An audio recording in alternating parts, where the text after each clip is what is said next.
한 시골 마을에 초등학교 6학년짜리 동갑내기 친구가 있었어요. 이렇게 사이좋게 잘 지냈는데 한 친구는 교회를 다니고 한 친구는 교회를 다니지 않은 거예요.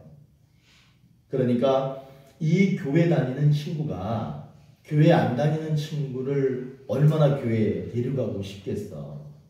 그래가지고 이 친구가 뭐라 그랬냐면 교회 가면 선물 준다. 교회 가면 맛있는 것도 준다. 이렇게 하니까 이 친구가 가고 싶겠어, 안 가고 싶겠어? 선물도 주고 먹을 것도 주고 그러니까 가고 싶은 마음이 들었어요. 그래서 그 두 친구가 교회를 다니기 시작했습니다. 그렇게 한 주 한 주 매일같이 전도한 이 친구가 전도받은 그 친구 집에 찾아가서 친구야 불러서 같이 교회 가고, 그 다음 주에도 친구야 불러서 또 교회 가고, 그렇게 한 달쯤 했는데 주일이 돼서 친구야 불렀는데 이상하게 안 나오는 거야.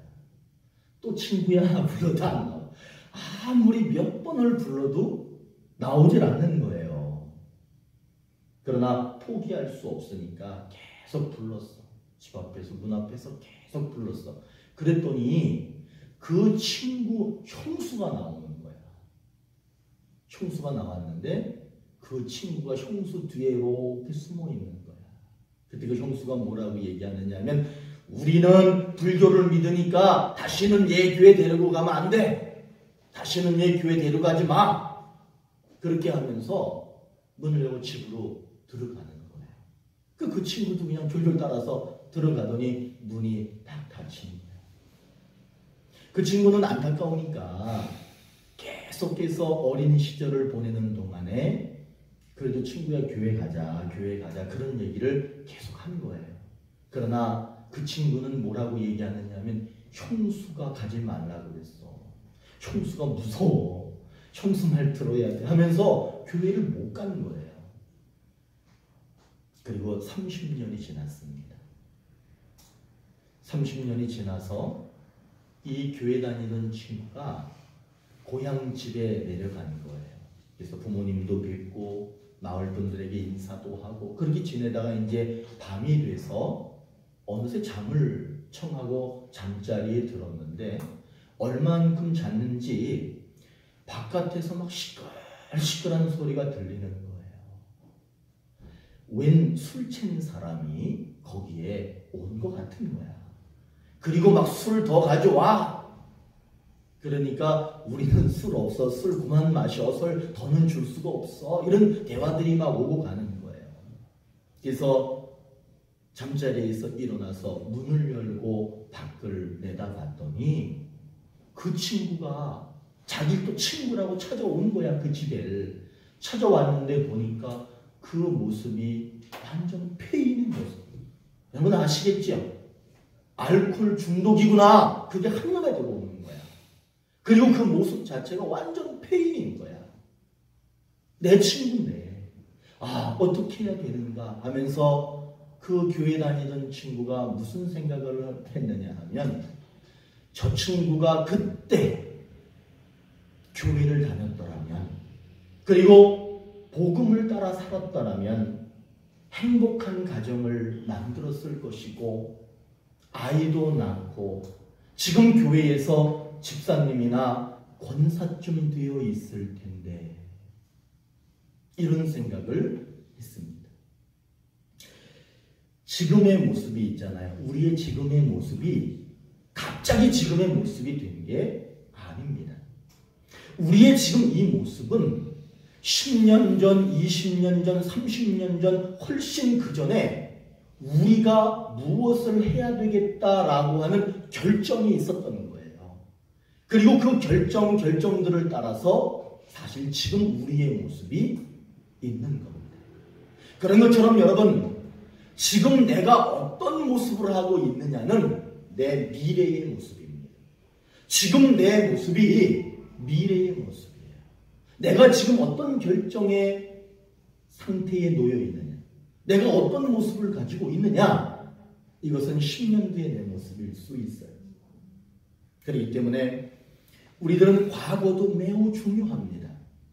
그리고 현재 매우 중요합니다. 왜 그러느냐? 지금의 이 모습이 결국에는 내 1년 뒤에, 5년 뒤에, 10년 뒤의 모습이 될 것이기 때문에 그렇습니다. 오늘 우리가 읽은 이 말씀은 우리의 미래에 대한 이야기를 해주고 있습니다. 오늘 말씀은 세 가지를 얘기를 해요. 그 세 가지 중에 첫 번째가 뭐냐 하면 보물을 땅에 쌓아두지 마십시오. 하늘에 쌓아두십시오. 이게 첫 번째 내용이에요. 두 번째는 뭐냐 하면 여러분 세상에서 억척스럽게 살지만 그 억척스러움이 너무 심하면 하나님을 잃어버릴 수 있습니다라고 하는 것이 두 번째 얘기예요.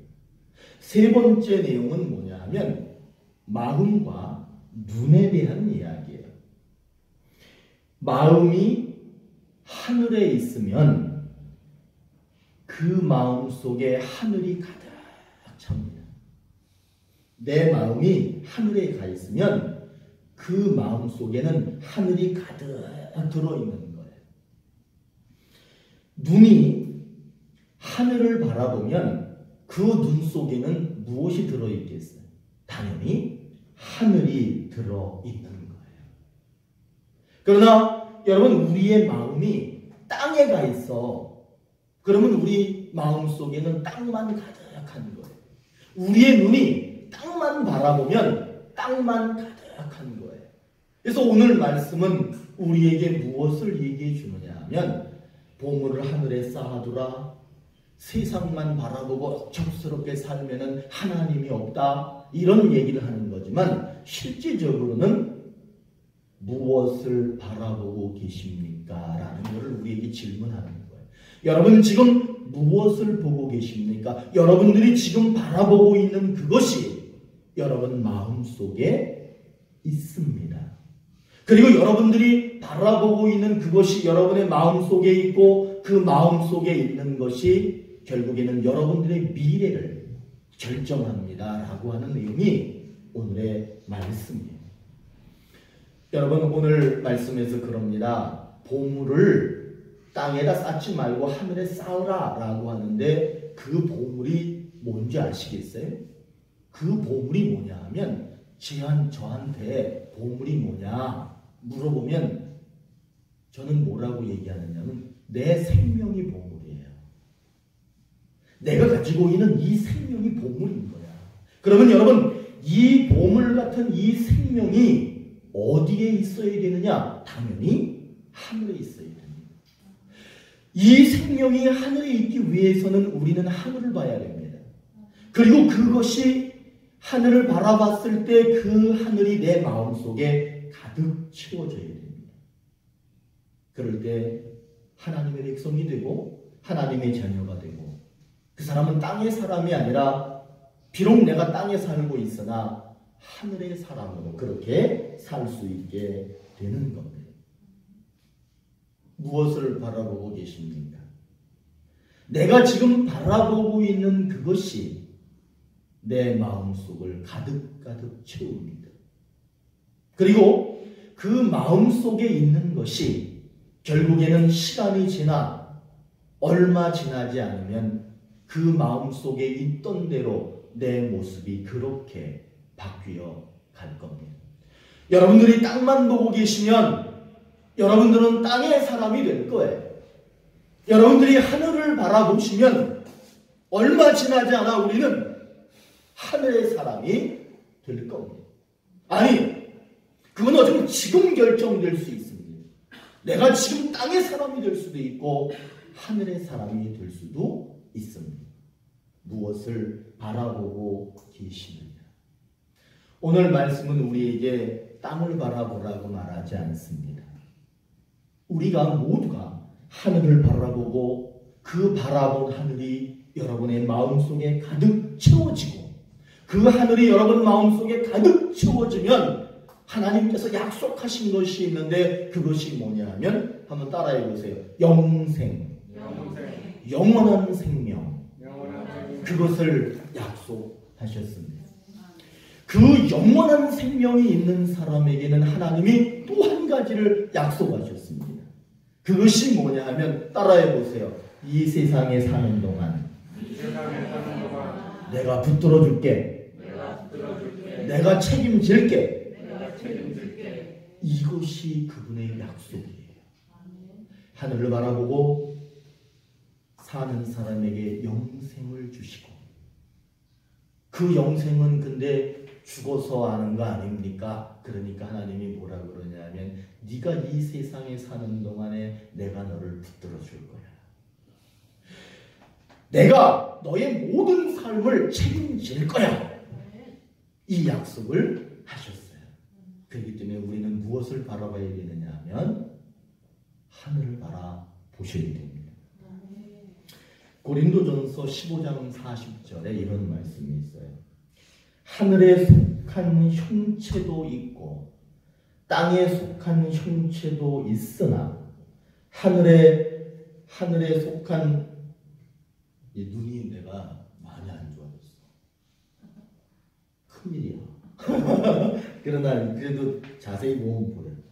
하늘에 속한 것의 영광이 따로 있고 땅에 속한 것의 영광이 따로 있으니, 이렇게 말씀을 읽으면 아이 저게 도대체 뭐야? 그래. 제가 설명해 드릴게.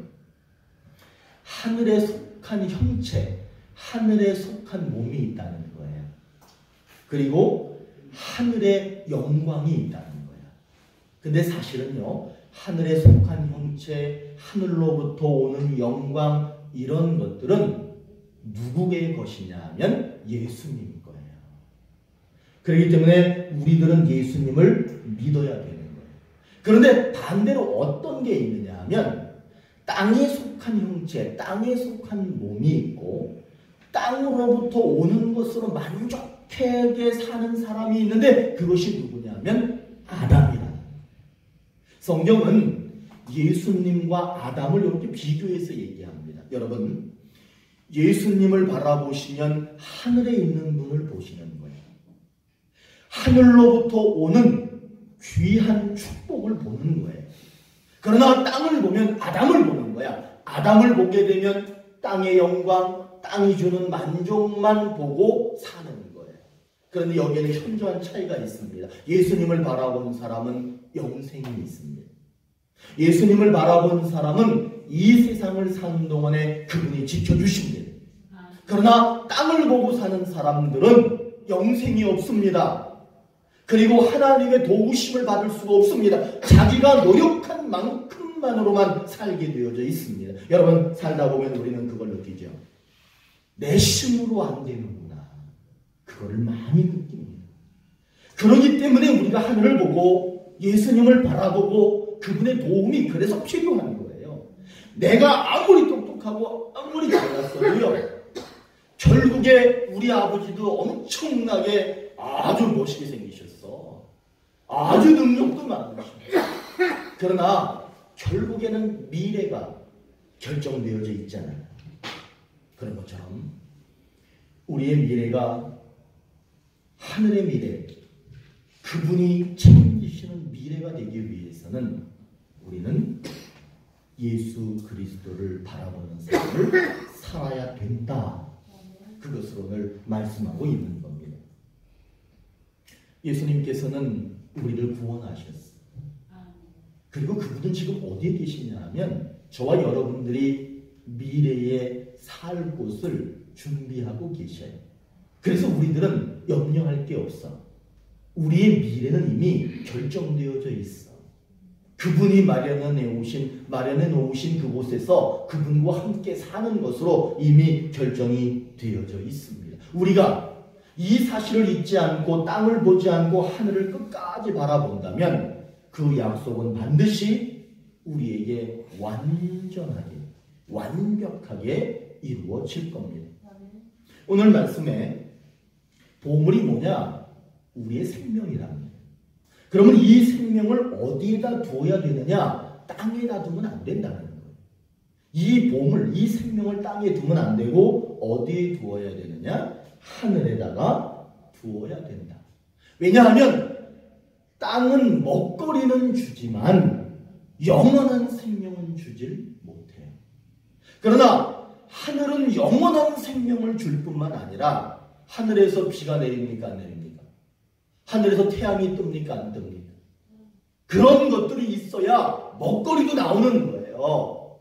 그렇기 때문에 하늘을 바라보는 사람은 영원한 생명과 먹거리가 있지만 땅만 보는 사람은 먹거리는 있을 수는 있으나 영원한 생명은 있을 수 없다라고 그렇게 말씀하고 있습니다.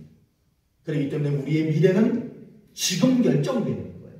우리의 미래는 지금 내가 무엇을 바라보고 무엇을 가슴속에 가득 가지고 있느냐에 따라서 결정이 되는 거예요. 미국에서 있었던 일 하나 제가 말씀드릴게요. 이렇게 골짜기 안에 마을이 하나 있었어요. 그래도 꽤 큰 마을이 하나 있었는데 그 미국 정부에서 그곳에 수력발전소를 만든다는 거야. 수력발전소를 만들려면 댐을 만들고 그 수력발전을 위해서는 댐의 문을 열어야 되잖아요. 그 댐의 문을 열면 그 마을이 다 물속에 잠기게 되는 거야. 그래서 그 마을 사람들에게 뭐라고 얘기했느냐 하면 여러분 1년 반 정도 되면 이제 댐이 완성될 것이고 거기에 물이 흘러서 여기 잠기게 될 거니까 다 이사 가십시오. 그렇게 통지를 보냈어요. 그 1년 반이 지나는 동안에 사람들이 페인트 칠 했게요, 안 했게요? 안 해. 페인트 칠 안 해. 왜냐하면 어차피 물에 잠길 거. 고장나고 무너져 내리고 그런 거 고쳤게요, 안 고쳤게요? 안 고쳐. 왜냐하면 결국엔 물에 잠길 건데 뭐하러 고쳐. 사람들이 다 이사 갑니다. 이사 가니까 막 빈집이 늘어나기 시작하고 그 빈집들 관리가 안 되니까 막 폐허가 돼가고 이사 가지 못한 사람들은 거기에 살지만 집수리 집 건드리지도 않아. 그냥 사는 거야. 근데 1년 반이 지났는데 다시 통지가 왔어. 뭐라고 왔느냐면 한 1년쯤 더 있다가 할 것 같습니다. 근데 사람들은 계속해서 아무것도 하지 않고 그렇게 아무 손도 대지 않고 그렇게 사는 거예요. 그 마을은 점점 폐허가 되어가는 거예요. 또 1년이 지나고 또 1년이 지나고 계속해서 그걸 미루는 거예요. 그 마을은 완전 유령 마을이 돼버립니다. 그때 신문 기자들이 그 마을을 찾아갔어. 가보니까 막 마을 자체가 폐허야. 거기에 사는 사람들한테 물어봤어. 여러분, 아니 당신들은 어떻게 이런 곳에서 삽니까? 이렇게 폐허가 된 그런 곳에서 삽니까? 라고 했더니 거기에 있는 사람 중에 그래도 똑똑한 사람이 뭐라고 얘기하느냐면 미래가 없는 곳은 현재도 없습니다. 미래가 없는 사람은 현재를 살 능력이 없습니다. 여러분, 미래가 불투명하면 현재가 엉망이에요. 그러나 미래가 분명하면 현재가 뚜렷합니다. 우리는 지금 뚜렷한 눈을 가져야 돼. 뚜렷하게 나는 지금 무엇을 보고 있는가? 내가 보는 것이 내 가슴 속에 가득 채워져 가고 있는가? 그것이 곧 나의 미래가 되는 거예요. 잘못하면 황폐해질 수 있다는 거예요. 두 눈이 하늘을 바라보고 가슴 속에 하늘을 가득 품으면서 살아가야 되고 그렇게 할 때만이 우리의 미래가 확실하게 보장될 뿐만 아니라 현재를 살아가는 힘이 하나님으로부터 온다라고 하는 것을 말하고 있는 겁니다. 오늘 말씀은 땅을 바라보는 눈이 되지 말고 하늘을 바라보는 눈을 가지라. 그래서 영생을 얻고 하나님의 백성이 되고 하나님의 자녀가 되어야 된다. 그것을 말합니다. 그러면서 반대로 대조적으로 눈이 땅만 바라보면 그 땅만 바라보게 되면 그 마음속에 믿음을, 생명을 마귀가 빼앗아 갈 뿐만 아니라 세상을 살아갈 때 하나님의 도우심이 없기 때문에 늘 고민 속에서 살 수밖에 없다. 이렇게 말씀합니다. 세계적인 부흥사 빌리 그레함이라는 목사님이 있습니다. 이 빌리 그레함이 우리나라에서 와서 부흥했었죠. 그때 대단했습니다. 이 목사님이 늘 설교를 하실 때 어떤 내용을 많이 설교하셨느냐 하면 미래에 대한 이야기를 많이 하셨어요. 미래에 어떤 세상이 올 것이다 라고 하는 얘기를 많이 했어요. 어느 집회 때 목사님이 또 미래에 대한 이야기를 하는 거예요. 여러분 지금 사는 게 이게 중요한 것이 아니라 여러분의 미래를 생각하십시오. 그때 어떤 교인이 조심스럽게 그 목사님한테 질문을 했어. 목사님은 정말 많은 시간, 많은 설교를 통해서 내가 들을 때 미래에 대한 이야기를 많이 하셨는데 목사님은 미래에 대해서 그러면 정말 잘 알고 계십니까? 물어봐. 그러더니 이 빌리 그레함 목사님이 뭐라고 얘기하느냐면 나는 내 미래가 어떻게 될지는 한 개도 모르겠다. 이렇게 말하는 거예요. 나는 내 미래가 어떻게 될지는 모르겠다. 그러나 내가 분명하게 아는 게 하나 있다. 그거는 뭐냐면 하나님이 나의 미래를 붙들고 계십니다. 하나님이 내 미래를 붙들고 계신다. 이거 하나만큼은 분명히 알고 있다. 이렇게 얘기합니다. 그렇습니다, 여러분. 하나님께서는 여러분들의 과거 붙들고 계셨어요. 그리고 하나님은 지금 여러분들의 삶을 붙들고 계십니다. 그리고 여러분들의 미래에도 하나님이 붙들고 계실 겁니다. 우리는 다른 거는 모르겠어. 그러나 분명한 건 그분이 붙들고만 계시면 그 사람은 영생이 있습니다. 그 사람은 현재를 살아갈 때 어쩌면 피곤하고 지치고 힘들지 모르지만 그래도 하나님이 붙들고 계십니다. 그리고 그 붙드는 그 손은 저 미래의 시간까지도 계속해서 그분이 지속해 가실 겁니다. 여러분 하늘을 보셔야 돼요. 그리고 여러분 마음속에 그리스도 예수를 가득 채우셔야 돼. 그러면 그분이 붙드실 거예요. 여러분 앞으로의 미래도 하나님이 붙드실 거예요. 그러면 우리의 삶은 어떻게 결정나느냐? 한번 따라해 보세요. 만족스럽다. 만족스럽다. 행복하다. 행복하다. 지나고 나서 여러분 보면 내가 만족했구나. 내가 그래도 행복했구나. 이것이 오늘 우리에게 주시는 약속이며 이것이 우리의 미래입니다. 여러분은 하늘을 보십시오. 아멘. 그리스도를 마음에 가득 채우십시오. 아멘. 그분이 붙드실 겁니다. 기도하시죠.